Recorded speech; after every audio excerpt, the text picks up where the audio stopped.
Recently, I turned down a $576,000 wholesale fee. If you don't know what that is, basically I got such a good real estate deal that I didn't even have to buy it or get it fixed up.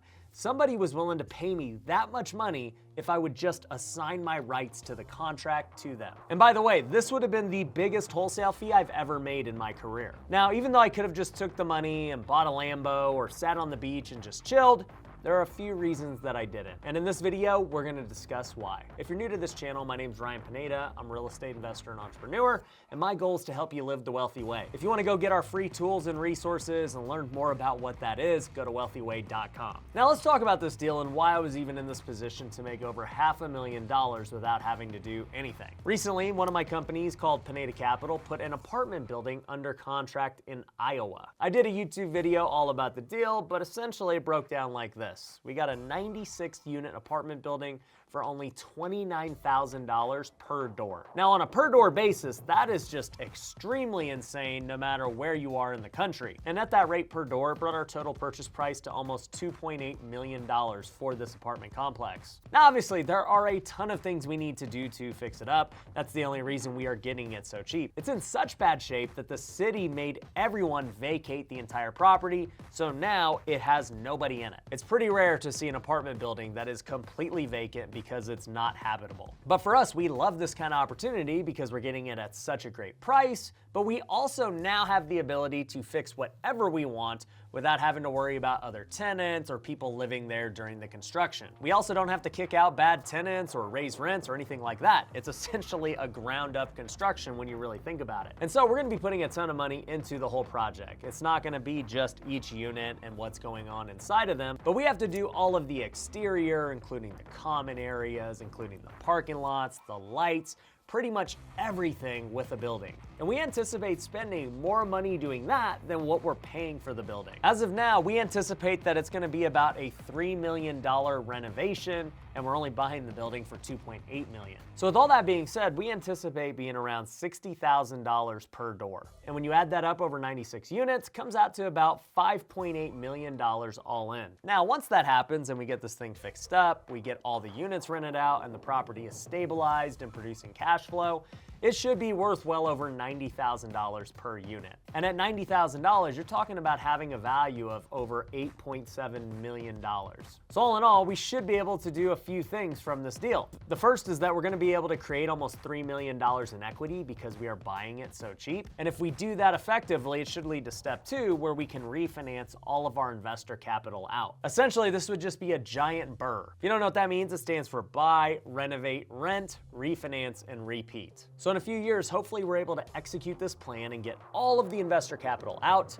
Then both the investors and Pineda Capital will own the building together without having anybody's money into it, and it theoretically should be an infinite return at that point. Now all that sounds really good on paper, but it is gonna require a lot of work. Doing a renovation of that magnitude here in Las Vegas would already be a lot of work in itself, but to do it in a whole nother state like Iowa is a totally different ballgame. And that's why on these big deals in other states, I'm bringing on partners who are able to help us accomplish these goals. Our partner on this deal is local to the area. They're gonna be the ones managing the property and managing the construction. They've already got the crews, and they're gonna be the ones who are keeping everything on track.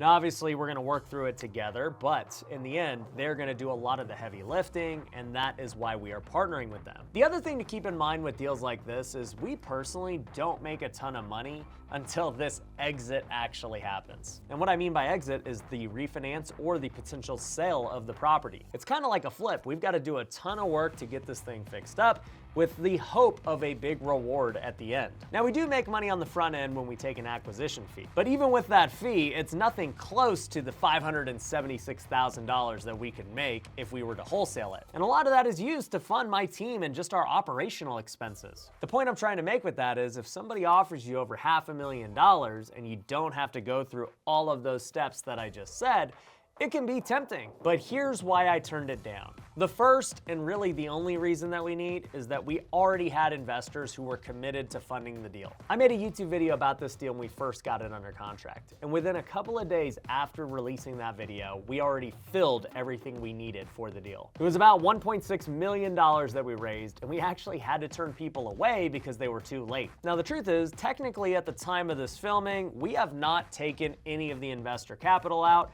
because we have not needed it yet. We usually like to wait until the deal is closer to the close date because we don't want just money sitting in our bank account not doing anything. So if we wanted to wholesale, it's not like we have money that we'd have to give back and all these other things. But for me, that wasn't even an option because at the end of the day, it's all about trust and your word. That is the most important thing when it comes to investments. If I tell somebody we have a deal for them and they say yes and we agree on terms, whether we've signed all the paperwork and done all the formalities or not, doesn't matter to me. We are committed to that deal based on what we've said. And trust is a two-way street, right? As I said earlier, we've already raised the money and these guys have committed to funding the deal, but we don't have their money right now at this very moment. We trust that they're gonna send it to us when we say that we need the money. And I have no doubt that they're gonna do that. And even if they didn't do that, we have plenty of backup investors who are ready to fill the spot. But my point is, even if somebody was to offer us $1 million wholesale fee on this deal, we would not take it because we have committed to these investors. Because I value my relationship with them in the long run. Many of these same investors on this Iowa deal were the ones that helped us buy our Georgia deal that was 334 units. And I'm gonna continue to give those investors preferential treatment because they've helped me get to where I'm at today with raising money and buying great deals. And we're gonna be making money and doing deals for years and years down the road. So to me, preserving the relationship is the most important thing, far more than any amount of money we could make today. Now, honestly, that's the only reason that we turned down that fee.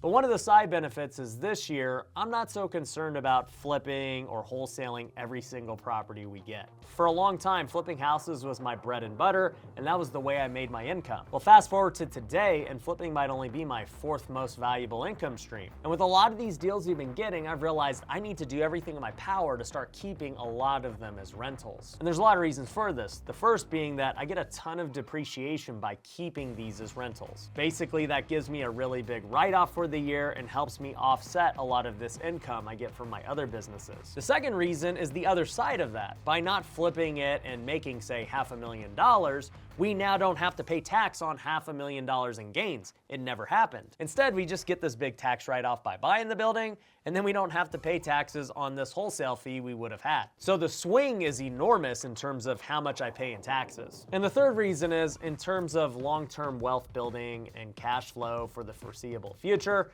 this is the path to go. If you're able to buy great deals and just hold real estate, you are gonna be wealthy in the long run. And that is my priority for this year and going forward. I'm hoping that I can start keeping a ton of these apartments. I'm able to keep some of these single families here in Vegas, and then just build this big portfolio that creates passive income and all of these tax write-offs for the long haul. But anyways, that's why I turned down over $500,000. If you wanna invest with me on one of my next deals and you're an accredited investor, you can go to PinedaCapital.com. Our current investors get exclusive access to deals way before we ever talk about them in the public, so make sure you go schedule your call with my team and get started today. Thanks for watching. I'll catch you on the next video. Peace.